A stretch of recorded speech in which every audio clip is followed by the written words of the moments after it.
This is a jug of Formula G-510. You should use extreme caution to be sure that you do not run caustic chemicals through your washdown system, as they can cause damage to your equipment.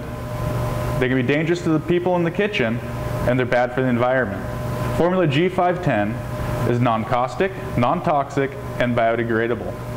Your Gaylord cabinet may have several different types of detergent jugs. This one here is refillable and should not be discarded. There's several other types you might run into, which would be a plastic that would sit the same location, or a stainless steel model that looks like this. To refill your detergent tanks, simply remove this pickup tube,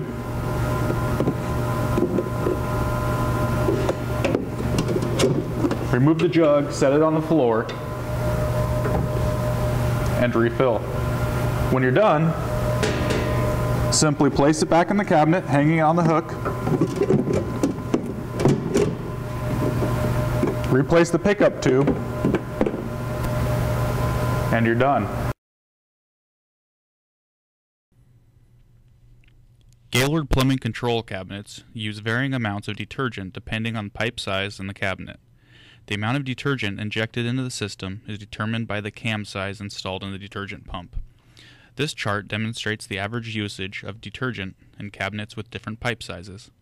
Please note that this is average detergent usage at 40 psi of water pressure and the plumbing loop. Actual usage can vary depending on the pressure at your cabinet. For example, if your cabinet has a half-inch plumbing loop, the factory would install a number 1 cam. At 40 psi, the pump would inject approximately 3.2 ounces per minute. As you can see on the chart, it shows how many ounces per day and per month for different wash lengths and cam sizes. For example, a 3-minute wash with a number 1 cam would use 9.6 ounces per day, or 2.3 gallons per month. Please note that the quantities on the chart are for a single wash cabinet. If you have multiple washes, like on this loop, you would need to multiply the usage by the number of solenoids.